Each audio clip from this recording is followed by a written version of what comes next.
DRAME е посветена на прахосмукачките от основаването си. Сега прави бяла техника и роботизирани косачки, но започна с прахосмукачки. DRAME X50 Ultra Complete беше най-добрата роботизирана прахосмукачка, която имах. Поне до сега. Здравейте! Аз съм Доминик и в днешния брой ще разгледаме новия флагман DRAME Aqua 10 Ultra Roller Complete. На хартия това е може би най-сложната роботизирана прахосмукачка на всички времена. Има всмукателна мощност от 30 000 паскала, прибираща се лазерна навигация, за да може роботът да влиза и под пониска мебел, странична изтегляща се четка и основната сила на тази прахосмукачка, новата система за почистване SEMOP NQA-ROLLR. Работи ли толкова добре на практика, колкото изглежда на хартия? Започваме с новостта – почистването SEMOP. Това не е ново при роботизираните прахосмукачки, но начинът, по който Aqua 10 мие, е напредък.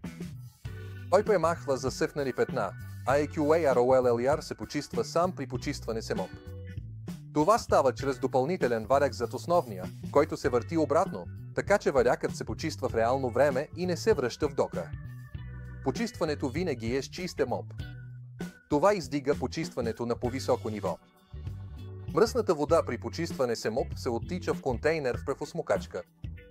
А след като прахосмукачката се паркира директно в док-станцията, мръсната вода се излива в голям 3 литров и половина контейнер. Някакъв кетчуп, разлято или засъхнало кафе изобщо не са проблем за него. Това, разбира се, могат да почистят и други прахосмукачки, но ме изненада, че тук Aqua 10 се справи с всичко наведнъж, без да се връща отново на мястото. А това наистина не е обичайно. От емот подложката, която беше прикрепена към роботизираната прахосмукачка само с парче пластмаса, стигнахме доста далеч. Когато излиза върху килима, ролката не само се повдига, но и се покрива с пластмасов капак. Така че всъщност няма никакво значение колко дълъг е косъмът на килимът ви пак няма да се намокри. Тази технология DRAME нарича от усил Roller Guard и тя е алтернатива на повдигащите се емо подложки или на някои прахосмукачки, които оставят емо подложките в док-станцията, когато не са им нужни. Но този начин, който DRAME е избрало, в момента е най-ефективният и най-практичният на пазара.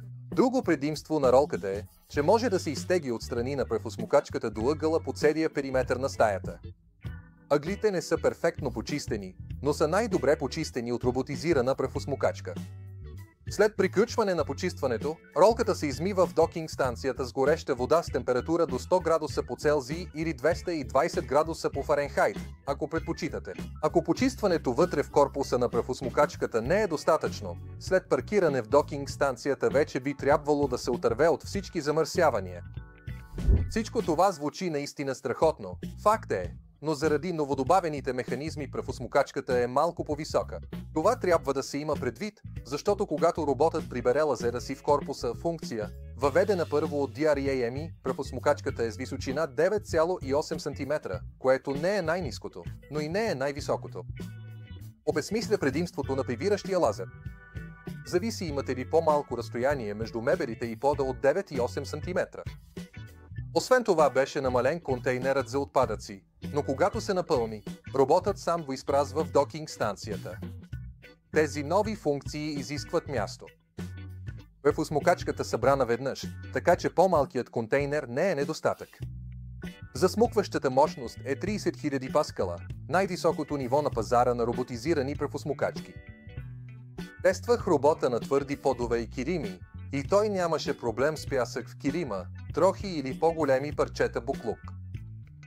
Космите не са проблем, защото Aqua 10 използва система с две противоположно въртящи се четки HYPRSTRAM Dual BROSH, закрепени от едната страна, така че космите винаги се събират и изсмукват, включително животинските. При флагмана на роботизираните прахосмукачки страничната изтегляща се четка е естествена и ще изчистите ъглите на стаите. Новост не само от DRAME, но и като цяло сред всички роботизирани прахосмукачки е, че DRAME първи въведе възможността да преминава през стъпаловидни прагове и препятствия до 80 мм, едностъпални до 42 мм. Благодарение на Forlips механизъм с колелца. DRAME не надминат. Никой конкурент има способност за преминаване през прагове като DRAME. Поне за сега. Тестовете бяха тромави, защото нямам високи прагове. Трябваше да импровизирам с кутии и папка. Размерите съвпадат и DRAME ги преодоля лесно. DRAME се отличава в навигация и избягване на обекти. В тестовете DRAME Aqua 10 беше отличен. Не помести нито един обект. При други рецензенти DRAME понякога минава през по-малко видими кабели. В моите тестове DRAME се справи добре. Докинг станцията е отделна тема. Ще почисти ролката с гореща вода до 100 градуса. Обемът на контейнера за чиста вода е 4 литра, а за мръсна 3,5 литра. Торбичката за отпадъци има обем от 3,2 литра. Щом веднъж изпразните всичко и допълните чистата вода, вече няма да се налага да се грижите за нищо известно време.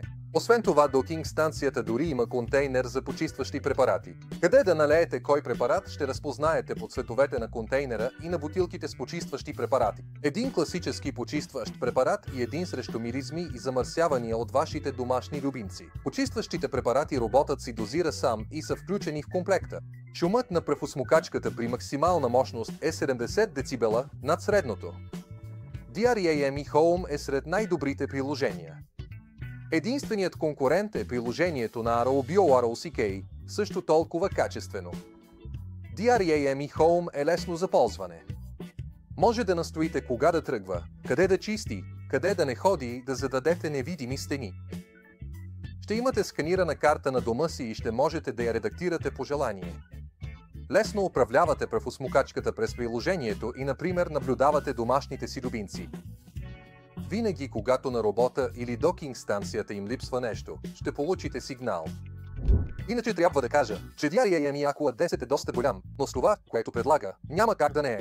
Размерите на докинг станцията са 420 на 445 мм, така че бих намерил място за нея.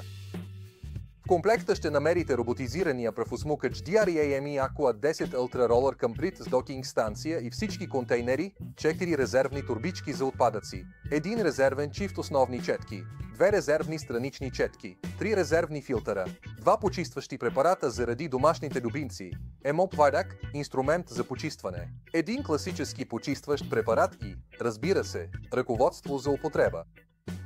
DRAME Aqua 10 Ultra Roller има всичко, което предлагат роботизираните прахосмукачки, плюс нещо отгоре.